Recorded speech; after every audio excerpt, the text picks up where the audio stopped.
Hai, Assalamualaikum semua. Baiklah, hari ini masih pelajaran 4 beriman kepada hari kiamat. Kita akan masuk tajuk syurga dan neraka. Okey, bila sebut berkaitan syurga dan neraka ni, mesti kita bayangkan syurga ni tempat dia penuh dengan cahaya, penuh dengan keindahan, tempat yang cantik, tempat yang happy-happy, yang best-best, tempat yang sangat tenang. Tapi neraka pula keadaan dia yang sangatlah gelap, bising, lepas tu panas, penuh dengan tangisan dan siksaan.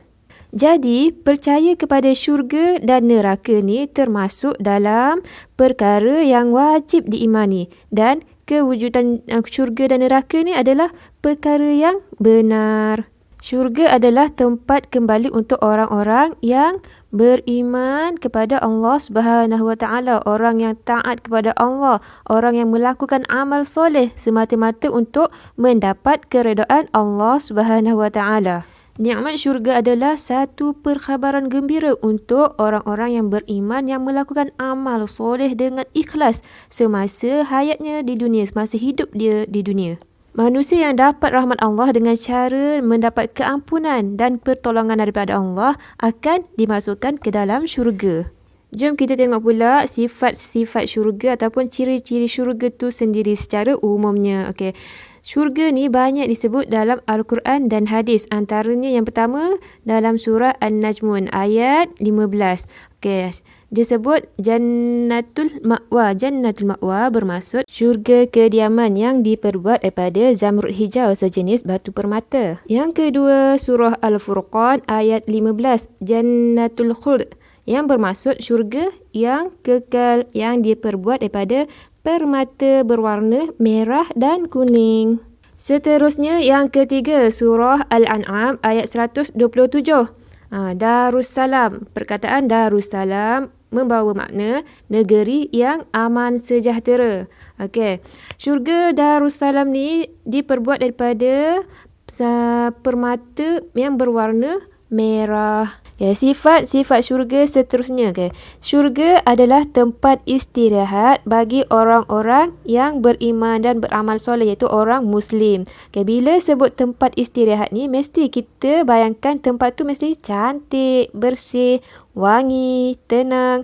Begitu juga sifat syurga. Okay, kita bayangkan ada istana yang indah, yang bercahaya memancar-mancar, ada sungai yang mengalir tenang, ada makanan yang banyak, buah-buahan yang ranum, apa lagi? Seterusnya wangian, haruman yang semerbak yang kita tak pernah dapat dekat dunia ni.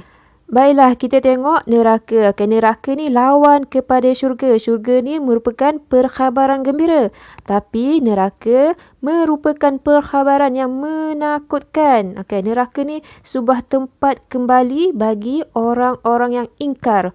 Tempat siksaan dan azab yang disediakan untuk orang-orang yang menderhaka kepada Allah Subhanahu Wa Taala akibat perbuatan buruk mereka, dosa-dosa yang mereka lakukan seperti meninggalkan perintah Allah Subhanahu Wa Taala dan melakukan larangan Allah. Seterusnya kita lihat pula sifat-sifat neraka yang banyak disebut di dalam Al-Quran dan hadis, antaranya surah Al-Waqi'ah ayat 41 sehingga 44. Dikatakan air di dalam neraka ni bersifat hamimun yang bermaksud air panas yang menggelegak. Daripada Ibnu Abbas, beliau berkata panasnya hamim ni sehingga tak ada lagi tahap kepanasan selepasnya. Bermaksud air ni yang paling panas, tahap kepanasan itu yang paling tinggi. Dah tak ada dah panas lepas panas hamim ni. Okey. Hamim ni merupakan minuman pertama untuk ahli neraka. Seterusnya, sifat anginnya adalah samumun, bermaksud angin yang sangat panas. Azab samumun merupakan azab yang berupa angin yang tersangat panas. Seterusnya, yang terakhir adalah naungannya bersifat yahmumun, yang bererti naungannya berupa potongan ataupun kepulan asap hitam yang tersangat panas. Naungan ni maksud dia seperti awan ataupun langit yang berada di atas kita, yang kita nak berlindung dengannya. Jadi, sifat neraka ni, apa yang ada di dalamnya adalah bersifat tersangat-sangat panas, sakit, tersangat pedih, tersangat seksa.